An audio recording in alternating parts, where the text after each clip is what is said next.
Good afternoon, everyone. Our today's topic is based on introduction to grid computing. In this topic, we will discuss about the various trends, challenges, technologies, and various application of grid computing. So this is the outline of my PPT. You can see here. In this, we will discuss introduction, definition, global grid challenges, architecture, technologies, and various grid application. I'd like to conclude all PPT. So in first section, today we will discuss about introduction of this part, that is utility networks, trends and grid computing networks are adopted nowadays. Why we use these networks? So in today's lecture we discuss the introductory section. See, there are four essential utilities and delivery networks here. Like for example, you can say the four essential utilities of our whole life is like water, electricity, gas, and telephone. These are the four essential utilities nowadays. So with the help of water, we can say that water is available via wells also, but with the help of water distribution network, water is directly available at our home with the help of taps.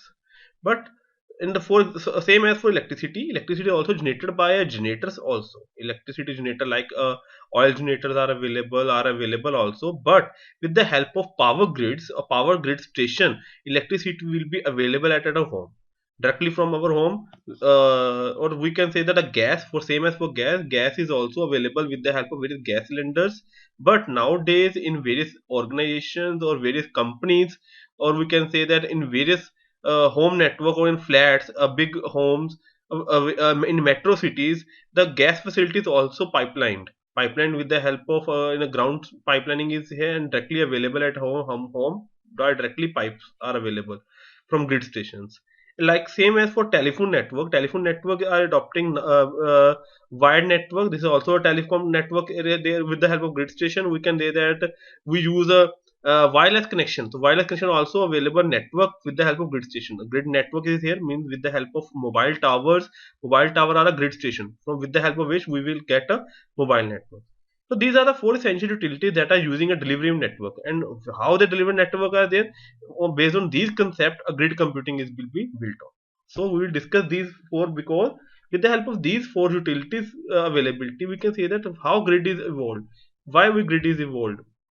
So let's see a computing like means we can say that grid delivery IT services as a fifth utility. Means grid, these are the four utilities are available.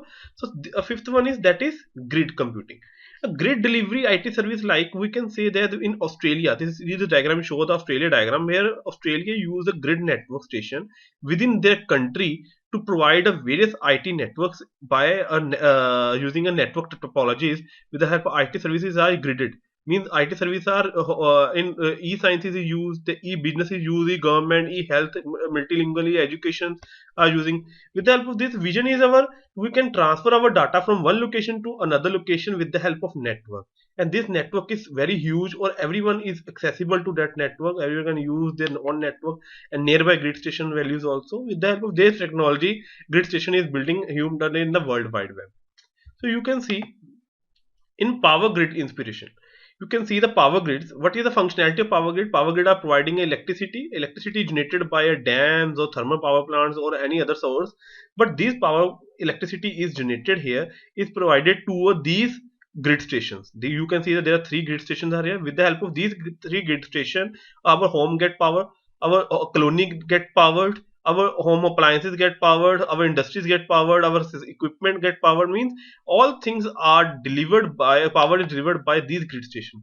So we can use this concept for networks also. By availability of data nearby to a user, we use a grid station. A grid station is nearby to user. User can directly connect to that grid and avail the data. Means our main purpose is to evaluate or we gain a data, exact information. Like same as for power, our main aim is to get a power.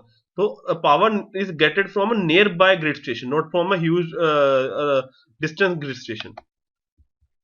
So, and why grid computing is now? This is a simple question for us. Let us look at the environment of high city. Also, we can say that our development is from fish to reptile to here we go to our monkey, and after monkey we will generate it as a human being, and human and the very DNA are available. DNA is the same for everyone. But nowadays, I like same the grid station is requirement is there because we need a advancement. We need upgradation here.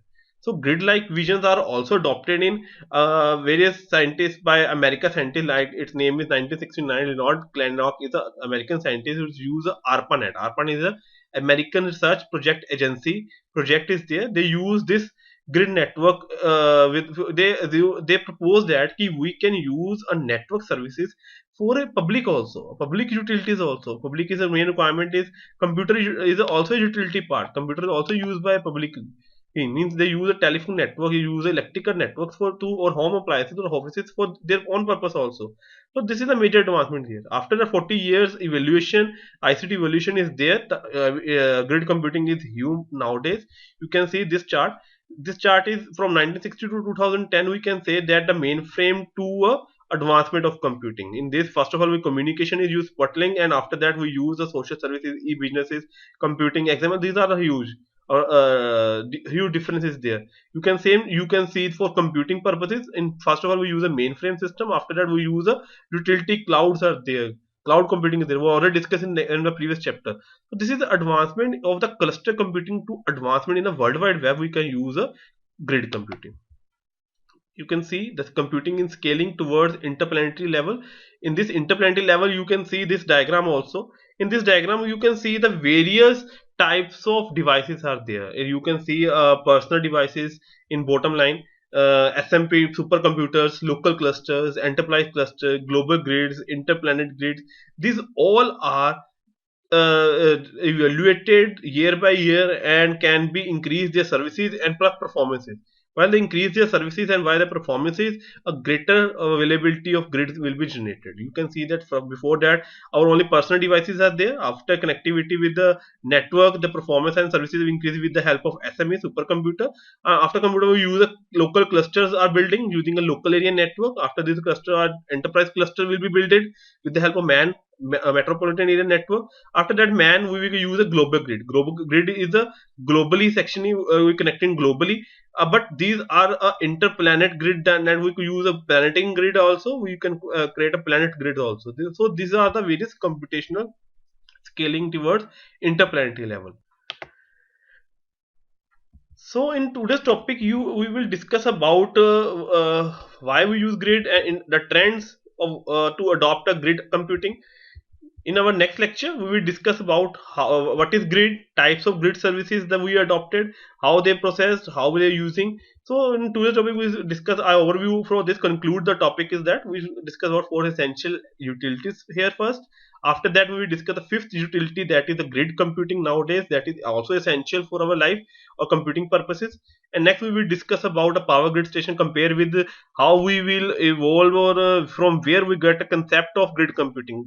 The concept of grid computing will also discuss from power grids and the evolution of ICT is here. ICT is generated by our American ARPANET. ARPANET is evaluated from day by day. You can see here that ARPANET is in 1970. After that, evaluated to a social network of web services nowadays we use. We don't use the ARPANET. The evolution is day by day. This is up to 2010. After 2010, lots of advancement in 2020 also. So it's for like same as for computing, only use mainframe. After that, we use a computing. Grid stations are generated in 2000 series. So these are the advancement. And we can see there that towards the planetary level, we can also use a gridding at a planetary level to increase the using huge amount of applause of our huge amount of using of our companies, our organization, associations, where is using this, you know. And for this is also used for administrative barriers. There are administrative like we use for individual, we use for groups, we use for departmental. Means this is the administrative barrier. For what purpose we use a grid? If we use for individual purpose, their individual purpose grid is available.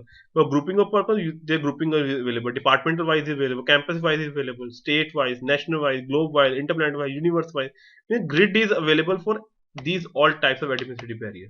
So this is all about our topic, today's topic. In this, you can hope so how you all enjoy it. If you have any doubt, any query, again I repeat, you can WhatsApp me on my WhatsApp number and personally share me experience. So in next lecture we will discuss about defining grids and next in this topic. So hope so you all enjoy it. Thank you guys. Have a nice day. Again, you like and subscribe my channel, that is puneet.thapar @kclimt.com. Thank you. Have a nice day.